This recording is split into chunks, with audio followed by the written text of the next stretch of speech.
কোন কোন রোগ থাকলে ডাবের জল খাওয়া শরীরের পক্ষে অস্বাস্থ্যকর অর্থাৎ স্বাস্থ্যের পক্ষে খুবই ক্ষতিকারক হতে পারে সে নিয়ে আবার বিস্তারিত আলোচনা করতে আমি চলে এসেছি ডক্টর অনিমেষ।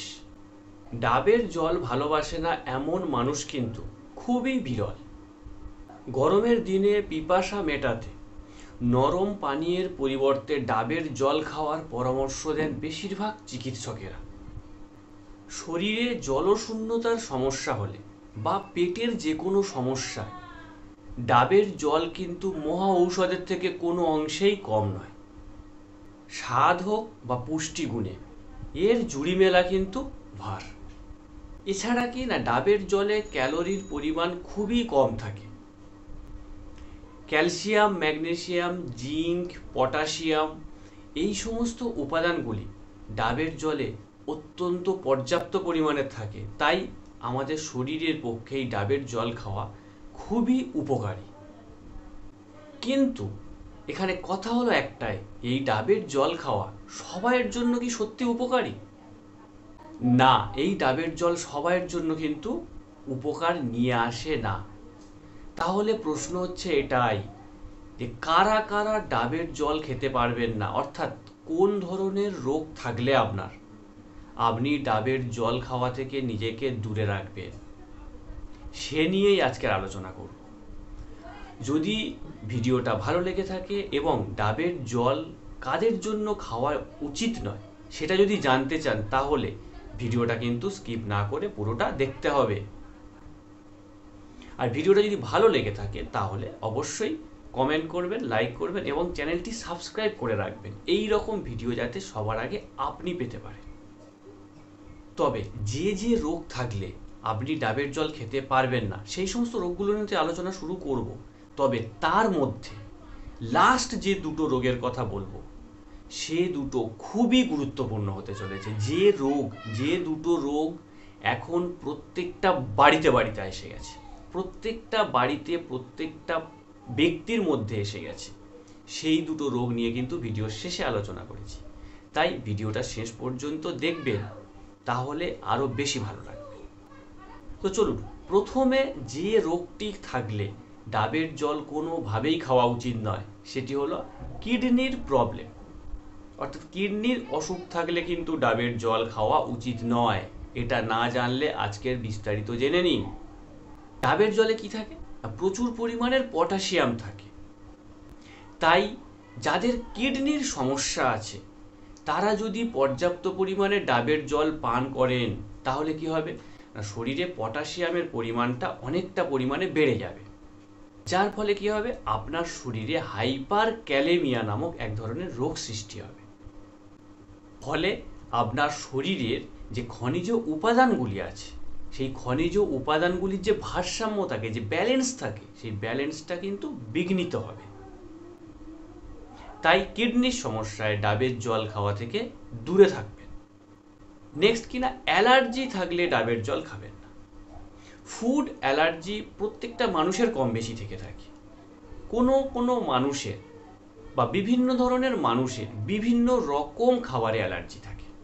তো সেই পরিপ্রেক্ষিতে বলা, যে সমস্ত ব্যক্তিদের ফুড অ্যালার্জি আছে, বিশেষ করে ডাবের জলের অ্যালার্জি থাকে, তাদের জন্য ডাবের জল খাওয়া কিন্তু মৃত্যুর সমান হতে পারে, কারণ অ্যালার্জিটিক রিয়াকশন হয়ে আপনি মৃত্যু পর্যন্ত হতে পারে আপনার। তবে এক্ষেত্রে অনেকে একটা জিনিস মনে করেন কি, তাহলে আমি অ্যালার্জির ওষুধ খেয়ে তারপরে তো ডাবের জল খেতে পারি। হ্যাঁ, সেটা পারেন, কিন্তু খাওয়ার আগে অবশ্যই আপনার নিকটবর্তী যে চিকিৎসক আছে চিকিৎসকের থেকে পরামর্শ নিন, কারণ আপনার এই যে অ্যালার্জি, সেই অ্যালার্জির সিভিয়ারিটিটা কতটা, আপনার ওষুধ খাওয়ার পরে কি ডাবের জল খাওয়া আদৌ চলবে না চলবে না, না জেনে বুঝে কিন্তু খাবেন না। নেক্সট কি না, ফুসফুসের কোনো সমস্যা থাকলে ডাবের জল খাওয়া উচিত নয়। ফুসফুসে দীর্ঘদিন ধরে সংক্রমণ থাকলে এবং তার থেকে কিন্তু আপনার শরীরে সিস্ট হতে পারে। আর এই ফুসফুসের সমস্যাগুলো ঠিকঠাকভাবে যদি চিকিৎসা না করানো হয় তাহলে পরবর্তী সময়ে ফাইব্রোসিস নামক এক ধরনের রোগ হয়। এর ফলে কি হয় না, আপনার ফুসফুসের কোষগুলি শিথিল, স্থূল ও নমনীয় হয়ে পড়ে, যার ফলে আপনার শ্বাস প্রশ্বাস নিতে অসুবিধা হয়। আর যে রোগটাকে বলা হয় সিস্টিক ফাইব্রোসিস। আর এমন অবস্থা হলে ডাবের জল খাওয়া কিন্তু স্বাস্থ্যকর নাও হতে পারে। নেক্সট কি না, রক্তচাপের সমস্যা থাকলে, অর্থাৎ কি যাদের হাই ব্লাড প্রেশার, তাদের জন্য কিন্তু ডাবের জল খাওয়া একেবারে উচিত নয়।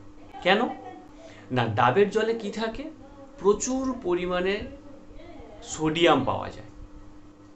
আর আমরা সবাই জানি সোডিয়াম ব্লাড প্রেশারকে বাড়িয়ে দেয়। আর এই সোডিয়াম যদি শরীরে পর্যাপ্ত পরিমাণের বাড়তে থাকে, তাহলে কি হবে, আপনার ব্লাড প্রেশারও বাড়বে। তাই যাদের হাই ব্লাড সুগার বা উচ্চ রক্তচাপের সমস্যা আছে, তারা ডাবের জল খাওয়া থেকে নিজেকে দূরে রাখুন, তাহলে ভালো থাকবে। তবে এক্ষেত্রে কিন্তু একটা সুখবর আছে, সেটা কি না, ডাবের জলে যে পটাশিয়াম থাকে, সেই পটাশিয়াম কিন্তু কিছুটা মাত্রায় ব্লাড প্রেশারকে, অর্থাৎ উচ্চ রক্তচাপকে কমাতে সাহায্য করে। নেক্সট কি না, অনেকের মনেই প্রশ্নটা আসে, আমার তো সুগার আছে, ডায়াবেটিস আছে, তাহলে আমি ডাবের জল খেতে পারবো নাকি পারবো না। এই নিয়ে কিন্তু মতান্তরও রয়েছে। অনেকে বলেন ডাবের জল খাওয়া উচিত, অনেকে বলেন ডাবের জল খাওয়া উচিত না। এই নিয়ে আপনারা বিভ্রান্ত, কি করবেন বুঝতে পারছেন না। আজকের ক্লিয়ার করে নিন।